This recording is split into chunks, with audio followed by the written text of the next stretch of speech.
everyone, and welcome to the very first episode of Let's Talk Leadership Unfiltered, the podcast where we talk honestly about what leadership really requires without the buzzwords and fluff. I'm your host, Deborah Mays Jackson, and I'm excited you're here. Leadership looks different when you are the one making the decisions, carrying the responsibility, and explaining the results. It is one thing to talk about leadership from a distance. It's another thing to lead people through the pressure, make decisions that affect others, recover from mistakes, and still show up with clarity, courage, and intention. People see the position, the title, the accomplishments, and even failures, but they rarely hear the real stories behind anyone's leadership journey. That is why I created this podcast, to provide a platform for real explanations and experiences, to give aspiring and experienced leaders honest conversations, practical lessons, and real strategies they can relate to and apply before leaderships get harder than it has to be. Whether you are an aspiring leader, a first-year administrator, a veteran executive, or simply someone trying to lead more effectively where you are, this podcast is designed to help you think deeper, lead stronger, and grow through the daily realities that come with responsibility. My goal when coaching administrators have been simple: to inspire, challenge, develop, by helping leaders avoid some of the mistakes I've made along the way. I had to learn that making decisions that affect others take intentional effort and focus. Yes, it may keep you up at night, because leadership is not about perfection. Leadership is about continuous growth. Before we dive into future content, it's important for you all to know who I am, my experience, and why leadership development has become my passion. I am a lifelong educator, having spent more than 31 years serving in K-12, community college, and higher education. I've continued serving for the last 5 years, coaching executive leaders in education and in the corporate world. My commitment to education encompasses more than 36 years to date. And what I have discovered, successful leadership strategies are the same no matter what industry you are in. Throughout my career, I've had the privilege of serving in multiple leadership roles, including teacher, assistant principal, assistant superintendent, vice president at a community college, vice president and chief of staff at a university, leadership consultant, executive coach. Each position taught me something different about leadership. However, the basic successful strategies are the same. As a teacher, I learned influence. As an assistant principal, I learned relationships. As a principal, I learned accountability. As an assistant superintendent, I learned systems thinking. As a community college and university executive, I learned organizational leadership, effective communication, and strategic vision. And now, through coaching and consulting, I have the opportunity to help leaders maximize impact within their personal character and leadership styles. My focus is to enhance leaders' abilities, not to create someone new, but to create the best version of themselves. I meet leaders where they are, assess the situation, and show them how they can approach these situations differently, effectively, and successfully. I do this to ensure sustainability. The biggest lesson: leadership isn't about authority. Leadership is about responsibility and accountability. Titles might give you the position, but the people you work with will determine whether you have the ability to influence and truly lead. If I could sit down with my younger self, I would not give a long list of leadership theories. I would give 5 lessons that experience has taught me the hard way. Relationships drive results. There is an adage that says, people don't care how much you know until they know how much you care. I learned to be attentive to my staff and their personal situations. I talk to them about their families and vacations and health issues to build a connection and a bond that allowed them to see me as a person, not just their leader.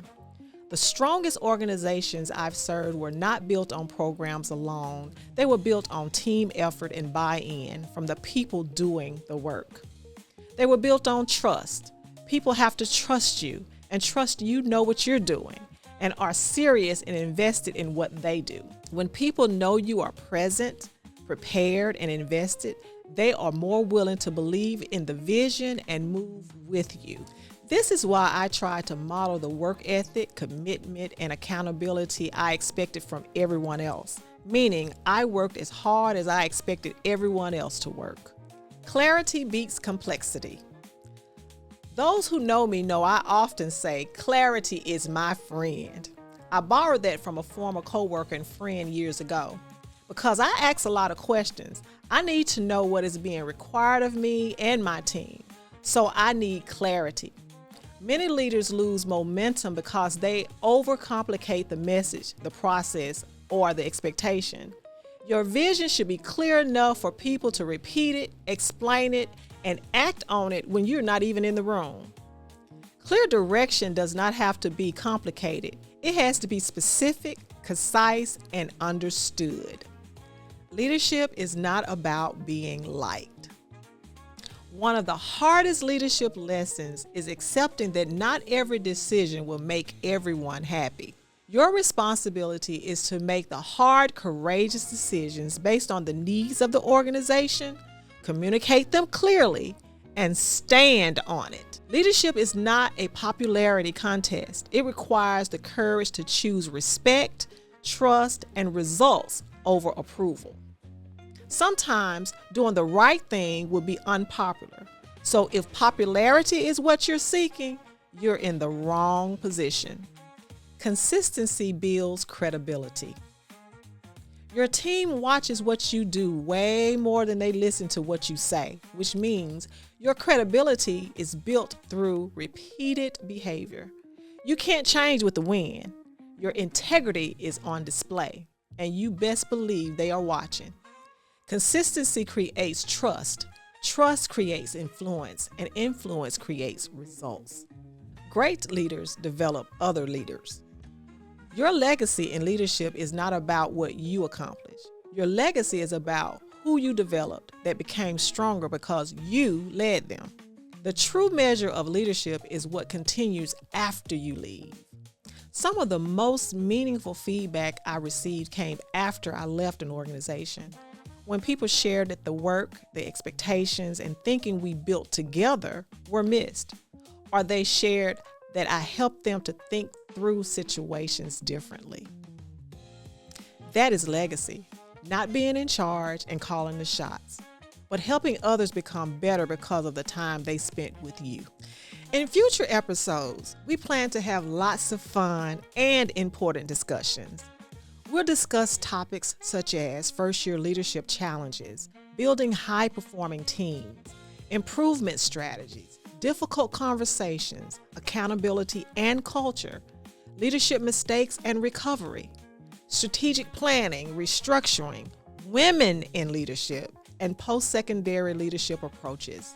We'll also feature guest leaders from K-12 education, higher education, business, and nonprofit organizations who can share real-world experiences and practical strategies. No scripts, no sugarcoating, just unfiltered leadership conversations that matter. As we close this first episode, I want to leave you with this. I chose to support leaders during this chapter of my career because I know how challenging leadership can be. I also know that there are very few leaders who are willing to share their authentic experience, and I'm committed to taking the time to genuinely help leaders become stronger and more effective, because leadership is where the rubber meets the road. Let's be clear. Leadership is not a destination. Leadership is a journey. You don't have to know everything. You don't have to be perfect. You simply have to be committed to listening, understanding, researching, and growing. Every great leader started somewhere. Every successful leader failed at something. Every impactful leader made mistakes. The difference is they continue to learn, adapt, and get over it, and lead. If you're willing to do that, your leadership potential is limitless. Thank you for joining me for this inaugural episode of Let's Talk Leadership Unfiltered. If you enjoyed today's introduction conversation and are intrigued, subscribe, share this episode with another leader, and join me next week as we continue exploring what effective leadership really looks like Until next time, continue to make dynamic connections. Keep learning, keep growing, and keep leading with intention. Remember, leadership is not about a title you hold, it's about the impact you make. Blessings to you.